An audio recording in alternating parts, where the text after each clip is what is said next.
কেকের ভিতরের প্রত্যেকটা লেয়ার পারফেক্ট ভাবে প্রসেসিং করার এবং প্রত্যেকটা লেয়ার সমান রাখার কিছু টেকনিক আজকে আপনাদের সাথে শেয়ার করতে যাচ্ছি।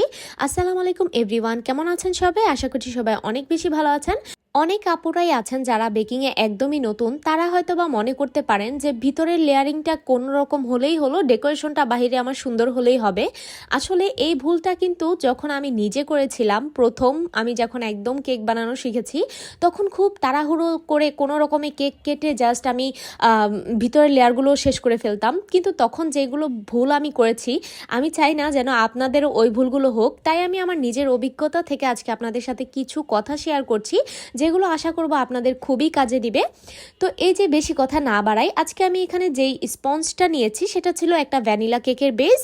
আর এই কেক বেসটাকে আমি মোট 5টা লেয়ার করেছি। এখানে আপনাদেরকে লেয়ারগুলো সমান রাখার প্রথম ধাপ যেটা মানতে হবে বা বুঝতে হবে সেটা হচ্ছে আপনার কেকের লেয়ার প্রত্যেকটা যেন সমান হয়। আপনি যখন কেকটা কাট করবেন তখনই চোখের আন্দাজ দিয়ে একটু মেপে নেবেন যে আপনার লেয়ারগুলো ঠিক কয়টা আপনি করতে চাচ্ছেন বা কতটা আপনি পাতলা করবেন বা মোটা করবেন, ওইটা আপনি আগে একটু ভেবে নেবেন।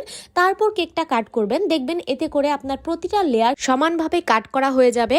আর দ্বিতীয়ত, যখন কেকের মধ্যে আমরা সুগার সিরাপ দিব, সুগার সিরাপটা দেওয়ার পর কখনোই এটাকে হাত দিয়ে খুব বেশি একটা প্রেস করবেন না বা চাপ দিবেন না। এতে করে হবে কি, আপনার কেক বেসটা কিন্তু অনেকটাই ডেবে যাওয়ার চান্স থাকবে তখন।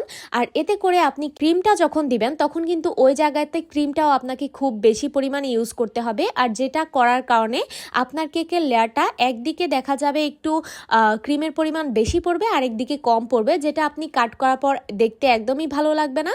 শুধুমাত্র এটাও না, প্রত্যেকটা লেয়ারে যখন আপনি ক্রিম ব্যবহার করবেন তখন চেষ্টা করবেন সব দিকে যেন চারদিকে একদম ক্রিমটা সমানভাবে পড়ে, আর প্রতিটা লেয়ারে যেন আপনার ক্রিমটা পারফেক্টভাবে সমান সমান হয়। যদি আপনি একটা লেয়ারে ক্রিম বেশি দেন, আরেকটা লেয়ারে ক্রিম কম দেন, তাহলেও কিন্তু কেকটা দেখতে ভালো লাগবে না। আর যারা নতুন আছেন তারা চাইলে আপনারা এক্ষেত্রে সুবিধার জন্য একটা জিনিস ফলো করতে পারেন, সেটা হচ্ছে পাইপিং ব্যাগের ভিতর কেকের ক্রিমটা নিয়ে তারপর আপনারা প্রতিটা লেয়ারে আর কি ক্রিমগুলো দিবেন। এতে করে আপনার কিন্তু অটোমেটিক্যালি একদম সব জায়গায় সুন্দরভাবে সমানভাবে ক্রিমগুলো পড়ে যাবে। আশা করছি আমার আজকের এই 3টা নিয়ম যদি আপনারা একটু ট্রাই করে দেখেন বা টেকনিকগুলো যদি একটু ফলো করেন, তাহলে আপনাদের কেকের ভিতরের লেয়ারিং প্রসেসগুলোও দেখতে খুবই চমৎকার হবে আর এটার টেস্টটাও খুবই ভালো আসবে। যাই হোক, সবাই ভালো থাকবেন, আর ভিডিওটা ভালো লাগলে অবশ্যই শেয়ার করতে ভুলবেন না। আল্লাহ হাফিজ।